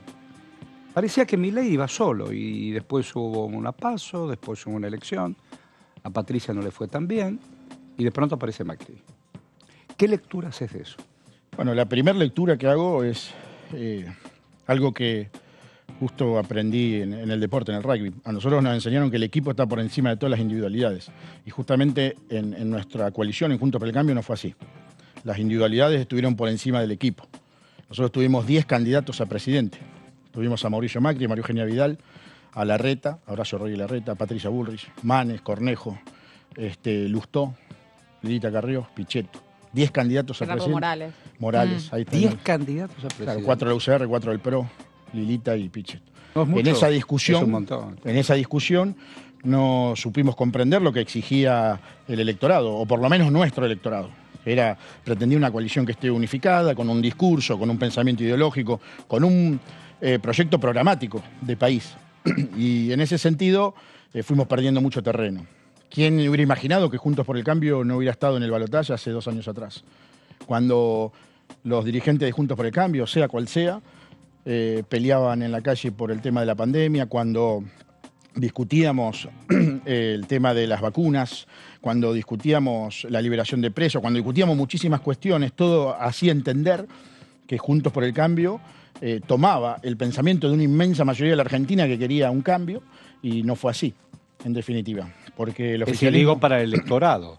Escuchaba un montón de versiones y opiniones y no sentía que todo eso era un partido. Y el electorado es muy volátil, y eso está muy bueno, y pasa que en lugares donde ha ganado la derecha, o en este caso manifestado por La Libertad Avanza, han ganado sectores de izquierda en las locales, como por ejemplo en mi ciudad. No me digas. En las secciones donde ganó la izquierda en la elección local, ganó Milei en la nacional. Entonces, ese electorado tan volátil hizo que se canse un poco de Juntos por el Cambio. También algo se cansó del oficialismo y emerge una propuesta disruptiva que puede gustar o no. En mi caso no me gustan las formas que tiene Javier Milei. Sí le reconozco que puso sobre la mesa y puso en debate el tema de las libertades, y eso me parece muy bueno, pero no coincido con las políticas que él manifiesta, ni relacionadas a la libre portación de armas, ni la venta de órganos, y todo esto que se fue hablando en el último año. ¿No estás de acuerdo? No, para nada. Sí le reconozco que puso sobre la mesa las discusiones de las libertades, y que eso me parece fundamental para la democracia. La pregunta que yo te dije, de pronto irrumpe Macri. ¿Cómo lo entiende, no solamente vos, que tenés una representación por parte de su partido, sino el conjunto de tus compañeros y compañeras? Me parece que lo de Mauricio es estrictamente pragmático. Él, habiendo cumplido una gran carrera política, primero en el sector empresario, después en Boca, después en la ciudad y después como presidente de la Nación, hoy entiende que el 100% de su participación tiene que ser ideológica y de acuerdo al pensamiento. Distinto lo que nos sucede a otros. Pero digo, Macri no va a ser el candidato es Milei. Entonces... Bueno, él manifiesta su apoyo. Distinto lo que nos sucede a otros dirigentes, y sobre todo lo que... Es complicado, digo, para el electorado. Sí, total. Es complicado para el electorado para poder entender de qué se trata. Yo entiendo todo lo que acabas de decir. Sobre todo, diputado, por esto que usted recién mencionaba, diciendo yo no acuerdo con mucho de los planteos que viene haciendo Javier Milei, porque también la propia Patricia Bullrich se mostró a disgusto con muchas de las propuestas, lo ha dicho en los debates presidenciales. Me parece que justamente una de las cosas para los que sirvieron los debates presidenciales es para demarcar cada una de las propuestas y ver las contraposiciones que había entre algunos candidatos, ya que no sea una cosa de las palabras se las lleva el viento. ¿Cómo cree que se le puede explicar al electorado de Juntos por el Cambio que ahora apoyan a un candidato al que hasta hace poco criticaban por muchísimas cosas, entre ellas por las que usted mencionaba? Bueno, claramente las disputas políticas así son, nos tocó perder, hay que asumir la derrota, aceptarla, pero este sistema que es el balotaje hoy nos impone en dos fórmulas. Justamente ayer en la Asamblea Legislativa aprobamos la proclamación de la fórmula de balotaje entre Milei y Massa. Entiendo que hay que definirse, entiendo que hay que tomar una posición. En mi caso... ¿Usted ya la tomó? Bueno, en mi caso he decidido no apoyar al kirchnerismo y estoy analizando la otra propuesta. Primero por una cuestión de disciplina partidaria, estoy tratando de dar la discusión adentro de mi partido, recién comentaba... ¿Tiene lugar usted para discutir, como otros tantos? Bueno, en el interior sí. Claramente Buenos Aires es otro mundo. Los radicales juntos de su partido en su ciudad, en su pueblo, ¿qué opinan? ¿Se fueron? Bueno, originalmente tenían un pensamiento a favor de apoyar a Milei o en todo caso en contra de este modelo oficialista, de estos 20 años del kirchnerismo.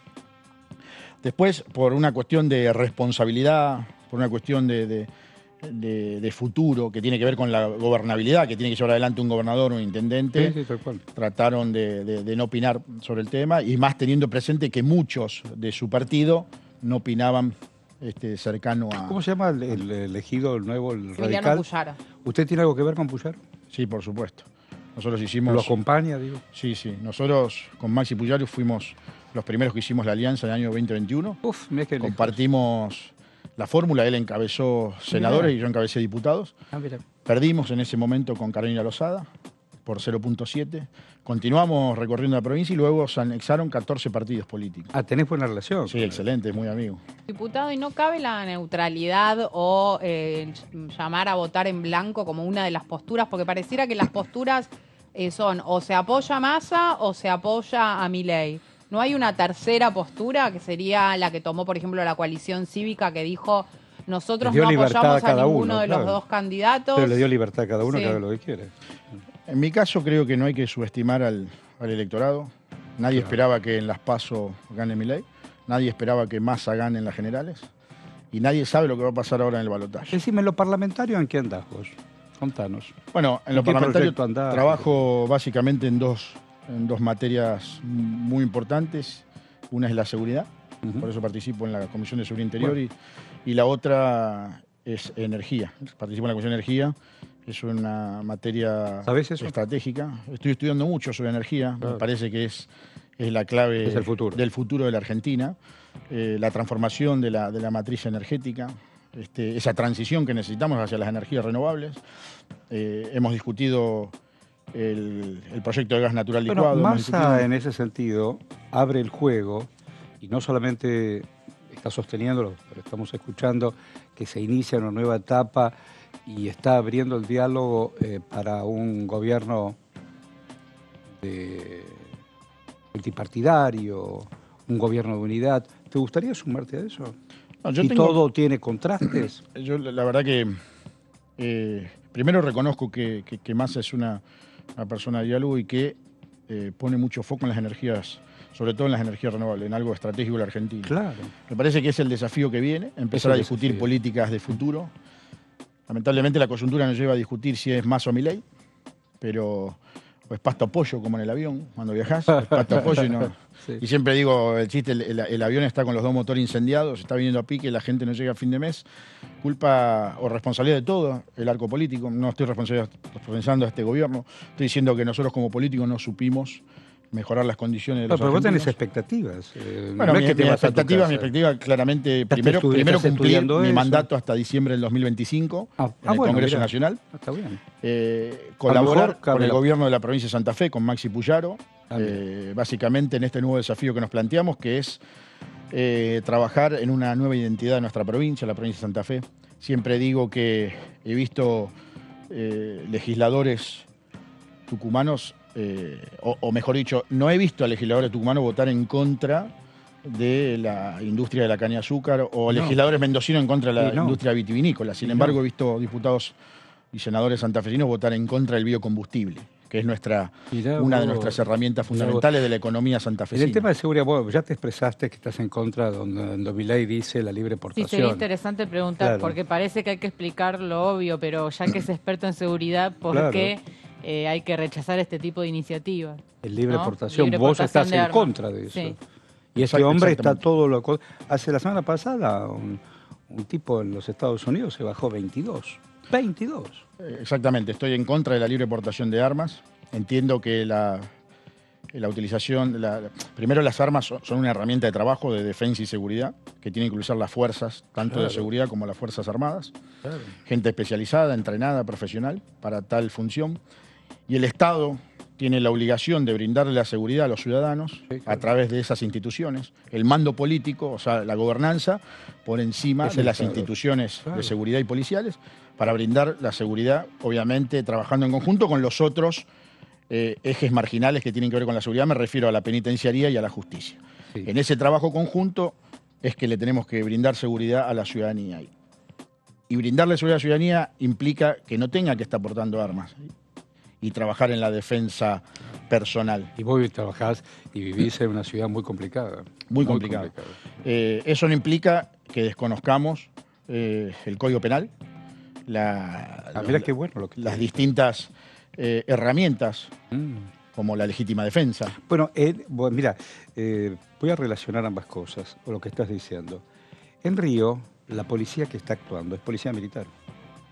Tienen el narcotráfico clavado en la ciudad. La gente quiere ir a trabajar, pero de pronto te baja una banda y te hace un desastre. Y tenés que ir a cualquiera de las favelas en esos pasillos en la montaña. ¿Tenés algún proyecto vinculado, incluso lo compartiste con Puyaro? Bueno, tenemos un proyecto justamente de reforma del Código Penal. Acá en el Congreso de la Nación, que tiene que ver con las figuras del sicariato y las balaceras. Existen ataques, por ejemplo, a la propiedad privada, pero no existe la figura puntual de sicariato. Obviamente existe el homicidio y todo lo que ya conocemos, pero no. ¿Sicario es aquel que le pagan para matar? Contratado para matar. Cometer un homicidio, un asesinato muy común en la ciudad de Rosario. Nosotros estamos teniendo... Muy común. Lamentablemente sí, tenemos casi un homicidio por día. Producto de una disputa territorial de las bandas narcocriminales. Quiero tener esta cuadra y si no me dejas esta cuadra te mato. Exactamente. En la ciudad de Rosario hay básicamente 3 grandes escenarios que se disputa el narcotráfico. El primero es el territorio, que es el que bien mencionabas. El segundo, las cuevas de lavado, las cuevas financieras o el paladar negro del narcotráfico. Y el tercero es la hidrovía, la autopista por donde ingresa y salen gran mayoría de las mercancías ilegales y los estupefacientes. El tema de la hidrovía es tremendo. La cuestión de la hidrovía es una cuestión de narcotráfico. Se alquilan barcazas en Paraguay que van y que vienen. En cambio, la cuestión territorial no es de narcotráfico, sino de narcomenudeo y microtráfico. Son disputas de bandas pequeñas, clanes familiares, que disputan la venta del territorio. ¿Y tenés proyectos para poder atacar eso? Bueno, estamos trabajando en eso. Fui uno de los impulsores de la ley de adhesión a la ley de narcomenudeo, justamente para que nuestra policía pueda investigar a través de una sección profesional antidrogas, pueda investigar este tema de narcomenudeo y microtráfico, porque siempre nos quedamos en el paraguas del narcotráfico, de las grandes o los grandes cárteles internacionales, pero la verdad es que no operan cárteles internacionales de manera directa en la ciudad de Rosario. Eso es una fantasía. Lo que operan son pequeños clanes familiares, que son muy violentos, muy precarios, y eso es lo que genera la violencia en Rosario. A tal punto que cualquiera cree en la ausencia del Estado, cualquiera cree que puede hacer cualquier cosa, y hoy Rosario es la capital del robo de picaportes. Bueno, eso que vos estás diciendo, en esta semana, cuando se desarticularon y desarmaron cuevas financieras, se encontró, más allá del croata y otros nombres que andan dando vuelta, plata que era del cártel de Sinaloa. Acá a 2 cuadras. Decís, ¿cómo? Acá a 2 cuadras. Entonces, es más complejo, ¿no?, que un pibe que lleva una bolsita, que también sabemos de qué se trata. No, está clarísimo, los cárteles operan de manera indirecta, la ruta de la cocaína, solo por mencionar una mercancía, tiene que ver primero con su producción en los países justamente de origen, Perú, Colombia y Bolivia. Vía terrestre, vía aérea llegan a la ciudad de Rosario. Algo llega a la ciudad de Buenos Aires vuelve a subir a Rosario. En Rosario se organiza, o en la zona de Rosario, no Rosario puntualmente, se organiza la exportación al segundo consumidor del planeta, que es el continente europeo, a través del Atlántico, claro, a través del norte de África. Nosotros somos los malos y allá no consumen nada. ¿Qué otros proyectos tenés aparte de esto?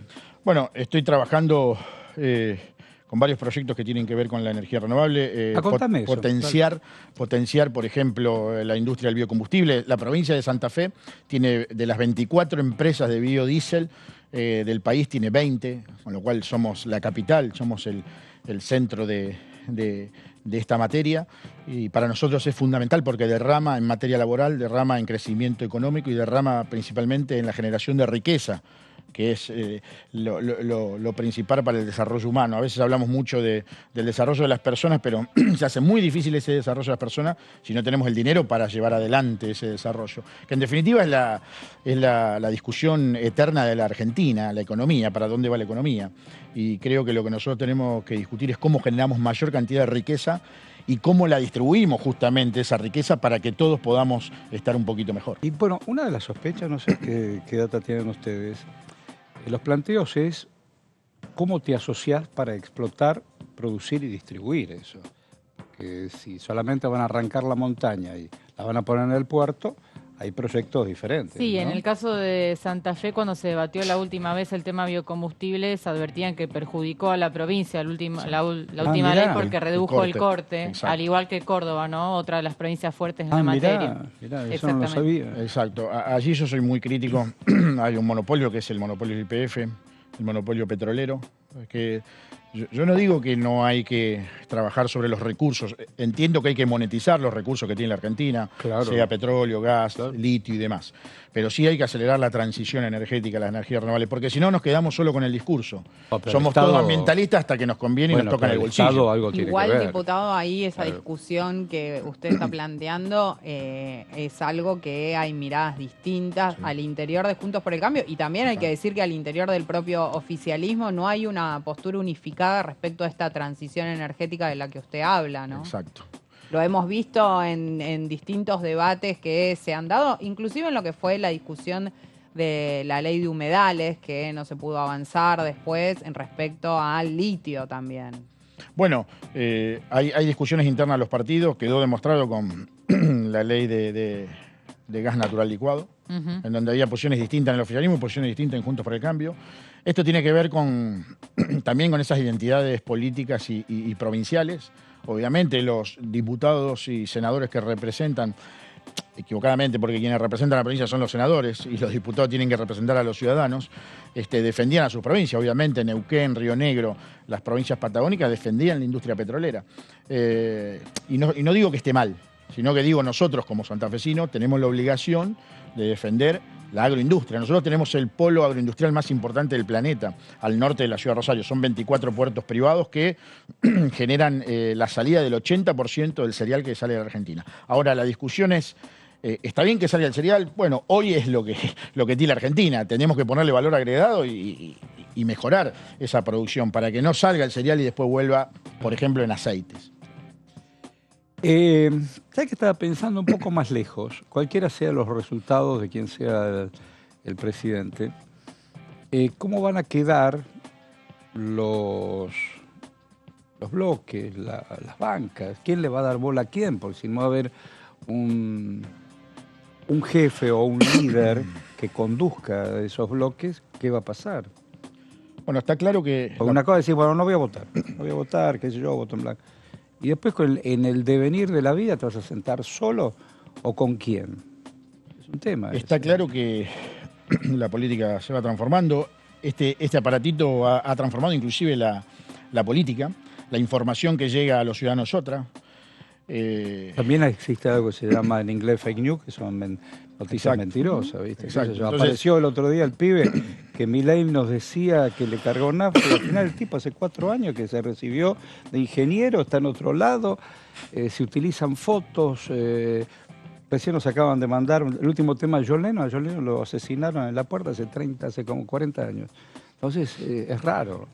Yo lo que digo que, por ejemplo, el celular y el flujo de información, la velocidad con que llega la información hoy, permite la aparición de nuevos líderes o nuevos dirigentes. Anteriormente en la política era muy verticalista y cada partido tenía su único líder y era el que se expresaba. Sí, claro, eso es el siglo XX, eso fue el siglo XX. Hoy a través de las redes, a través de la internet y a través de todas las comunicaciones, todos los dirigentes o quien pretenden liderar algún espacio llegan a la ciudadanía. Hay una palabra que se llama influencia, tenés influencia. Decime una cosa, vos sos un hombre que nos contás toda tu historia, incluso de seguridad y qué sé yo. Cuando vos ves a alguien con la violencia manejando una motosierra, vos, individuo, ser humano, ¿qué te pasa? La verdad que no me gusta, bajo ningún punto de vista acepto la violencia como manifestación. Al contrario, vos trabajás para evitar la violencia. Yo creo que la Argentina tiene futuro en tanto y en cuanto los dirigentes comprendamos cuáles son las discusiones que tenemos que dar. Y nosotros lamentablemente damos discusiones muy, muy básicas en Argentina. Milei o Massa, la motosierra o no motosierra, barbijo sí, barbijo no. ¿Viste Bolsonaro cuando las cosas no le salieron bien? Un día dijo, bueno, como me parece que estos números no me gustan, asalto al Parlamento. Yo estaba pensando, cualquiera sea el resultado, ya lo tuvimos acá, en el 2001 ya supimos lo que pasó. Yo no quiero un 2001 de nuevo. Si no me gusta, me trampearon, vamos. No, pará. Yo cuando vi a los hombres que custodiaban al hijo de Bolsonaro, que vino lo de Milei, con unas trabas, como unas ametralladoras, dije, no, yo no quiero eso. Bueno, yo creo que ciudadano, más allá de las ideologías, yo eso no lo quiero. Yo creo que hay que volver a reivindicar la política. Centralidad de la política el año próximo pasará por el Congreso, por el Parlamento Nacional. Eso me parece que es positivo. No es menos una unidad nacional. Olvídate incluso de más. Igual, diputado, ahí usted dice reivindicar la política, casi que va a contramano del discurso que viene teniendo uno de los candidatos en el caso de Milei, porque a mí una cosa que me llamó la atención en todo lo que fue la campaña es que Milei utilizó el término casta y del otro lado toda la dirigencia política, en vez de reivindicar la política, dijeron yo no soy casta, ¿no? Trataban de despegarse de este concepto que él planteó para hacer la campaña electoral, diciendo el problema es la casta. No aparecieron muchos discursos reivindicando la política y diciendo, no somos casta, en realidad nosotros utilizamos la política como una herramienta de transformación social. Claro. No apareció ese discurso. Esto que usted acaba de decir, yo reivindico la política, por supuesto. Es como que todo el mundo quiso despegarse con el temor de lo que se estaba discutiendo en la campaña. Bueno, claramente fue una estrategia comunicacional que usó uno de los candidatos. No creo que sea la centralidad de la Argentina, si es casta sí o casta no. La verdad que la centralidad argentina tiene que ver por qué proyecto de país de futuro tenemos, con la capacidad de poder debatir en el Congreso las distintas fuerzas, con la capacidad de poder debatir distintos pensamientos ideológicos y principalmente con la capacidad de debatir proyectos programáticos que traten los principales temas que necesita la Argentina: economía, seguridad, infraestructura, educación, salud, etcétera. Entonces, vuelvo a lo que decía anteriormente, nosotros a veces simplificamos a motosierra sí, motosierra no, casta sí, casta no, pero no discutimos los verdaderos problemas que tiene la Argentina y cómo lo vamos a solucionar y cuál es el proyecto de un grupo político para solucionar ese problema. Entonces, claramente yo no me siento identificado con las fórmulas del balotaje, porque nuestra fórmula perdió. Insisto, hay que soportar la derrota, aceptarla, y ahora hay que definirse. Y bueno, en eso estamos. En eso estamos, la verdad que es difícil, pero bueno, hay que hacerlo. Don Gabriel, muchas gracias. Bueno, muchas gracias por el tiempo. Fue bueno el ida y vuelta. Sí. Fue bueno el ida y vuelta. Bueno, buena vida para usted. Bueno, igualmente para ustedes, gracias.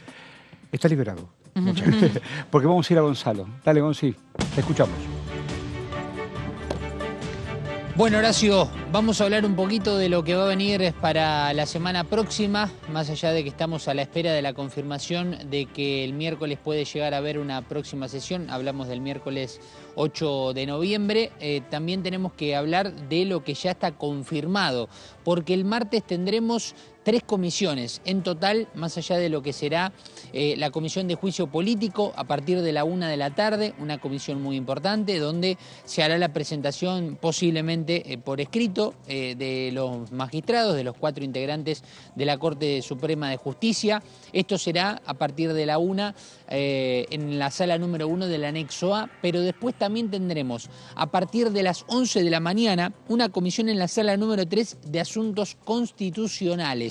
Esto va a estar obviamente presidido por Hernán Pérez Araujo. En este caso, lo que dice aquí el título es Juzgado Nacional en lo Criminal y Correccional Federal número 5, Secretaría número 9. Nos vamos a ir interiorizando un poquito más acerca de qué va a suceder aquí, pero entendemos que la última vez que se ha convocado a esta comisión había sido para que la comisión le apruebe y le quite los fueros, en este caso al diputado Milman, para poder revisar su celular respecto al intento de magnicidio contra la presidenta del Honorable Senado y vicepresidenta de la Nación. Esto va a ser todo el martes, 11 de la mañana en la sala 3, lo que mencionábamos recién. A partir de la 1 de la tarde, juicio político, y luego también a las 15 tendremos la comisión bicameral por los derechos de los niños, niñas y adolescentes. En este caso se va a hacer seguramente en el Salón Azul, en el Senado, así que estaremos atentos a lo que suceda, pero también a la espera de la confirmación de la posibilidad de que haya una sesión especial para el próximo miércoles. Este sería el panorama de cara a lo que viene para la semana próxima, Horacio.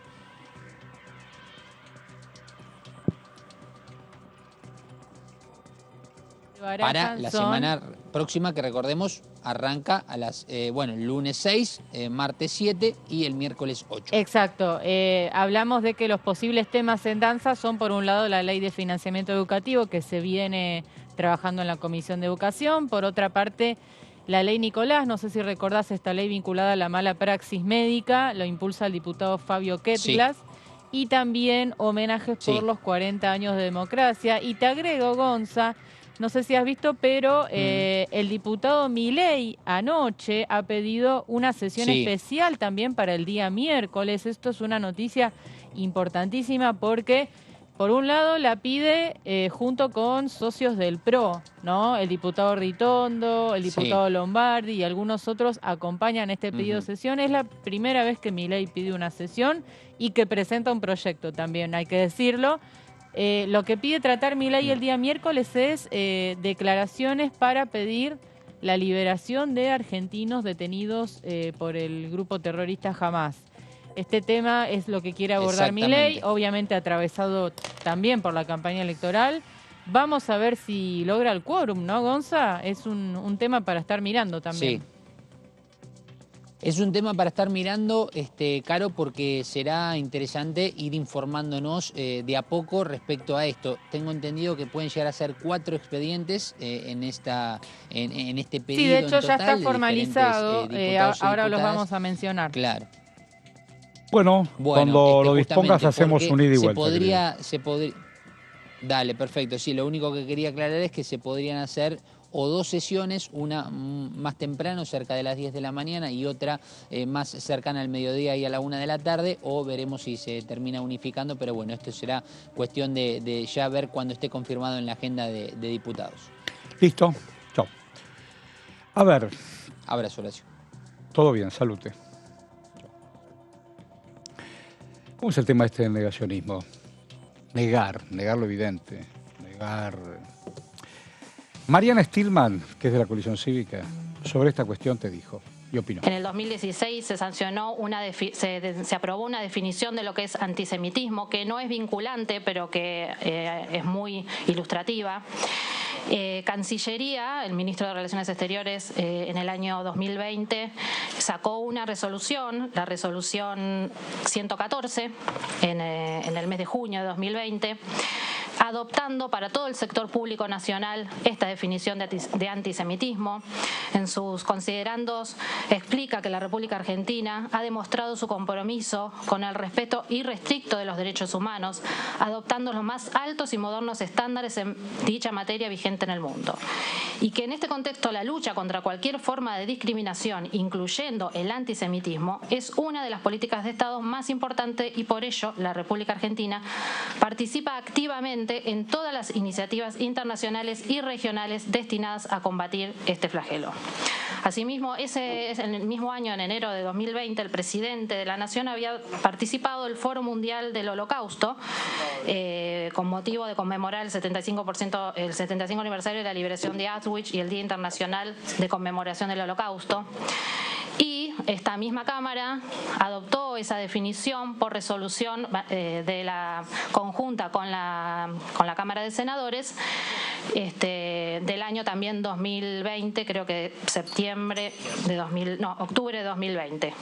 Yo en un principio presenté 2 proyectos de resolución sucesivos para que lo hiciéramos desde el Pleno, porque me parecía que había que ser contundente desde esta casa también con respecto al tema, pero después decidí que tenía más contenido y más efecto avanzar sobre la ley de antidiscriminación con una modificación que incluyera la categoría de antisemitismo como una de las formas de discriminación. Así voy a pasar a leerles la definición de antisemitismo que tomé como referencia.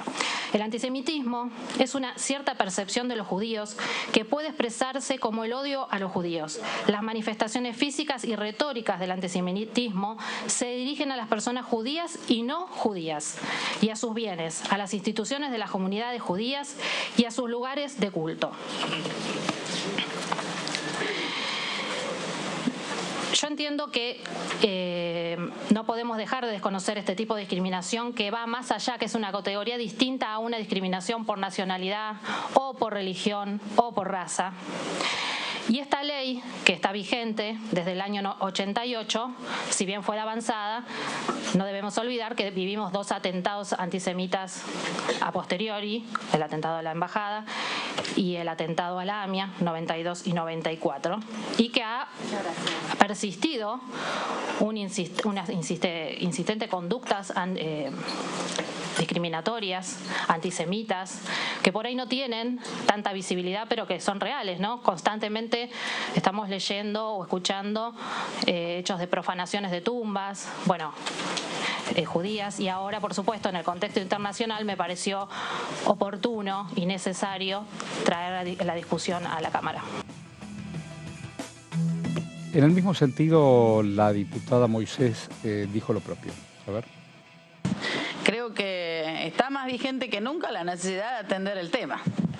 De ahí, los grados, la penalización, las figuras jurídicas, los artículos que debamos modificar o no, está más que claro que la voluntad política está y todos coincidimos con la necesidad, y coincido totalmente con la clase que nos dio Mónica acá y con lo que acaba de plantear Gisela, porque también me ha tocado muchas veces estar en la Comisión de Libertad de Expresión y uno se choca a veces con la libertad y la necesidad, no digo ni jamás diré de limitar la libertad de expresión, pero sí claramente de limitar el poder de atentar contra la democracia y contra los valores democráticos y contra las instituciones. Entonces, nunca la libertad de expresión, que además está absolutamente ligada en este país con la libertad de prensa, que es bastante poco libre en términos de la libertad de empresas que tienen los medios masivos de comunicación. Entonces, está bastante lejano el derecho a la libertad de expresión con el concepto real, concreto, efectivo de la libertad de empresa y de los intereses que representan las empresas y de los medios masivos de comunicación. El daño que se provoca también está atravesado con, lo vamos a decir, altos niveles de ignorancia social en las nuevas generaciones. Los chicos que hoy tienen 20, 21, 23, 25 años no tienen registro ni en sus cuerpos ni en sus vidas de lo que fue la falta de libertad y lo que fue el proceso de la dictadura militar. Y nosotros como legisladores y como país hicimos enormes esfuerzos en la legislación, desde la ley de bancos genéticos, de todo lo que fue la construcción de la política de derechos humanos de la Argentina, y que esa construcción fue un ejemplo para otros países de Latinoamérica y que indudablemente todos nos vimos interpelados y tuvimos que tomar decisiones para salir de esa teoría de los dos demonios, que fue la que mi generación absorbió. Entonces, ¿y qué es lo que está absorbiendo esta nueva generación? Que no solamente desconoce, sino que no valora en absoluto cómo logramos estas libertades y por qué las tenemos hoy disponibles y por qué hoy forman parte de su vida cotidiana, y nadie ni siquiera se plantea perder una de ellas. Sin embargo, justamente en ese extremo de libertad estamos poniendo en riesgo la democracia con hoy funcionarios y funcionarias electos que están expresando grados de violencia inusitada, no solamente entre personas, multiplicando los enojos y manipulando la opinión individual, sino que hasta llegar al punto no solamente de destrozar construcciones sociales consensuadas por los argentinos y argentinas desde hace muchos años, sino que hasta ponerle un revólver en la mano de cualquier persona, incluido niños y adolescentes.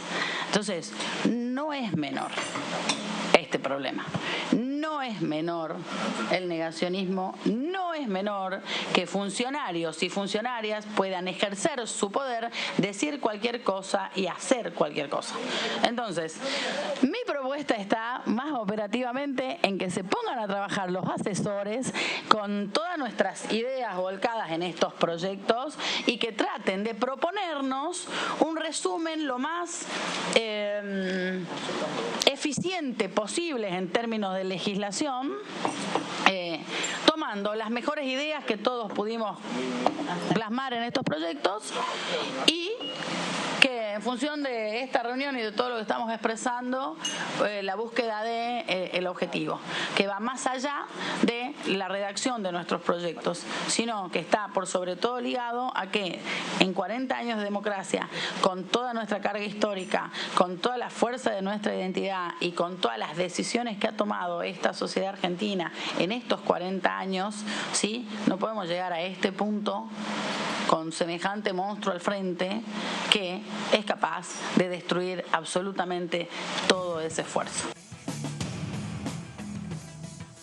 Es tan claro, es decir, haber construido después de tantas décadas, tantos años, una conciencia de memoria abierta, con hechos inobjetables,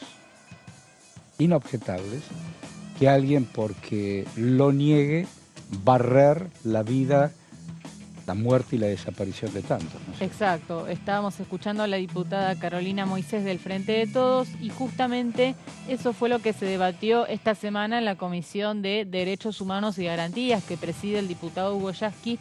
Se empezó a debatir en una reunión informativa el tema del negacionismo, apología del delito y demás.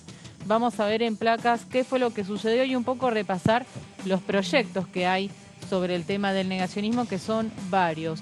La Comisión de Derechos Humanos, como decía, empezó a tratar estos proyectos que buscan penalizar el negacionismo y la apología del genocidio y los crímenes de lesa humanidad. Seguramente este tema se va a colar en la próxima sesión, no en sí los proyectos, porque todavía les falta un debate, llegar a consensos, pero sí en el marco de los homenajes de los 40 años de democracia, seguramente este va a ser uno de los temas.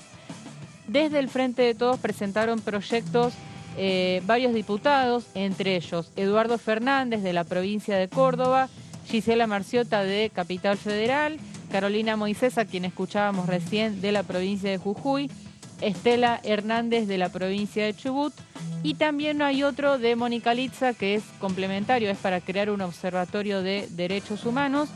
y uno último de Blanca Osuna, que también busca no modificar el Código Penal, sino otras leyes vinculadas a la ética pública y al empleo público. Y también hay otro de la diputada Mariana Stilman de la Coalición Cívica, a quien también escuchamos hace un ratito, para modificar en este caso lo que es la ley de actos antidiscriminatorios, incorporando como causal justamente el antisemitismo. Ahí la diputada explicaba muy bien cómo se define, ¿no?, este concepto. Vamos a ver detalles de los proyectos vinculados al negacionismo. Modifican el Código Penal, contemplan penas de prisión y multas para castigar el negacionismo. Y es importante destacar, bueno, en primer lugar, las penas varían según el proyecto, pero más o menos son similares, lo mismo las multas. Y también tienen un denominador común, que es si el que comete el delito es funcionario público, constituye un agravante que tendría como consecuencia la destitución e inhabilitación del cargo. Es decir, el funcionario público que exprese alguna opinión que sea tildada como negacionista, bueno, justamente se lo va a destituir e inhabilitar en el cargo. Y también se establece la capacitación obligatoria para funcionarios públicos en materia de derechos humanos. Tenemos más detalles, en este caso del proyecto de la diputada Osuna. Ella es presidenta de la Comisión de Educación y en este caso también interviene en este debate, y su iniciativa modifica la ley de marco regulatorio del empleo público nacional y también la ley de ética en la función pública, y se establecen prohibiciones, deberes y pautas de comportamiento ético. Hay más detalles del proyecto de Osuna. En la próxima placa se prohíben expresamente las declaraciones públicas a través de cualquier medio que tengan como objetivo reivindicar, justificar, negar o relativizar los delitos cometidos en casos de genocidio, crímenes de lesa humanidad y actos de terrorismo de Estado. Y también se prohíbe exponer manifestaciones notorias que elogien, celebren, minimicen, justifiquen o aprueben a los autores responsables de los mencionados delitos. Y una última placa con otro proyecto, que es el de la diputada Mónica Litza. Esta semana también lo estuvimos desarrollando, una diputada del Frente Renovador de Sergio Massa. Y esta iniciativa consiste en crear un observatorio para la convivencia democrática, que buscaría o tendría como objetivo fortalecer el diálogo político y la convivencia democrática, mitigando los discursos de odio, violencia e intolerancia. Vemos las mismas palabras aparecen en todos los proyectos, ¿no? Apología del delito, discursos del odio, negacionismo, violencia, intolerancia. Como así también promover la concordia y la convivencia política. Un observatorio que, lo contamos esta semana, estaría integrado por funcionarios del Ejecutivo, legisladores nacionales, organismos de derechos humanos, también el sector académico, justamente para propender a lo que es la convivencia democrática. La próxima reunión, Horacio, de la Comisión de Derechos Humanos ya va a contar con la presencia seguramente de abuelas de Plaza de Mayo y organismos de derechos humanos que van a exponer sobre los proyectos vinculados al negacionismo. Hay quienes sostienen que el camino de aplicar penas no es el adecuado, que por ahí se podría buscar otra vía, quizás buscar más capacitaciones. Pero bueno, se está modificando en este caso el Código Penal y siempre que se tocan penas, bueno, genera algún tipo de debate. Hace un par de días yo hago, entre otras cosas, un programa en Radio Nacional. Pero si no, nunca lo escuchaste, va de lunes a jueves de 23 a 0, donde es un mano a mano con alguien. Uno de esos mano a mano fue con Verónica Torras, que forma parte del CELS, del Centro de Estudios Legales y Sociales, pero además tiene un espacio, una ONG que se llama Memoria Abierta. Esto de poder recuperar datos y contrastarlos. En esa entrevista que te sugiero que veas hoy, no solo la de Torras, sino la de Eduardo Valdés hoy a las 23, sí, me recuerda en esa entrevista un material que se desclasificó de los Estados Unidos, donde los números, sobre todo de desapariciones, donde hay algunos puntos que no coinciden, sobre todo en la parte más reaccionaria, en este debate de los 30.000, donde el propio Estados Unidos, en el año 78, 70, yo acá vine una comisión para saber de derechos humanos, gobernaba Estados Unidos Carter, James Carter, un hombre demócrata. Y ya en el 78, ellos marcaban papeles que se han desclasificado hoy entre 22 y 23. En el 78, la dictadura duró hasta el 83. Y dolorosamente la cacería hizo lo propio en los años subsiguientes. Pero esto justamente me lo contaba. Mira, yo estoy trabajando en una historia, que no sé si llevarla después a una miniserie, no sé. Estamos en eso, lo estuve pensando y lo presenté en varios lados. En la Argentina, antes incluso del golpe en la Argentina, pero sí ya con el golpe en Chile, contra Salvador Allende, que fue un presidente elegido constitucional, cumplieron 50 años del derrocamiento. Un general muy amigo, cuando se produce el golpe, cuando Pinochet, no solo Pinochet, los grupos de poder económico también van contra Allende porque un día nacionalizó el cobre, nada más ni nada menos. El cobre en la década del 70 es lo que es el litio hoy. Estos cachivaches andan con litio. Antes las comunicaciones iban con cobre. La ITT era una empresa, es una empresa internacional que tenía intereses en Chile, en la montaña con cobre. Por supuesto, cuando Allende nacionalizó, lo voltearon, le resultó dolorosamente más barato para ellos. Pero volviendo a ese tema, no sé si sabés lo que fue el Plan Cóndor. El Plan Cóndor fue un plan continental para buscar hombres y mujeres que para ellos habían intervenido en esos gobiernos democráticos que a ellos no les importaban. Entonces, era una cacería sudamericana. En la Argentina llega un tipo de apellido Arancibia Clavel. Arancibia Clavel. Ese era un espía que venía de la DINA, de inteligencia chilena, y vino a matar, y lo mató en Mendoza, al general Prats, que era un amigo de Allende. ¿Por qué te estoy diciendo esto? Se ubicó en Buenos Aires y desde Buenos Aires se organizaron operaciones. No sé si nos estás viendo ahora también en todo el país, pero también en Buenos Aires. En la calle Tagle, entre Alcorta y Libertador, cerca donde está Canal 7, está la Embajada de Chile. Y desde esa embajada se organizó la cacería. Por eso esos números, en el 78, porque esto es material que desclasificó Estados Unidos, porque el tipo también terminó trabajando para los servicios de inteligencia americanos. Terminó en la Recoleta en una mala historia de amor asesinado. Cosas vueltas de la vida. Una historia de amor y una relación, lo asesinaron en la Recoleta, a este tipo que te estoy diciendo. Pero, hasta el 83, y hay algunos que lo niegan, que nada pasó.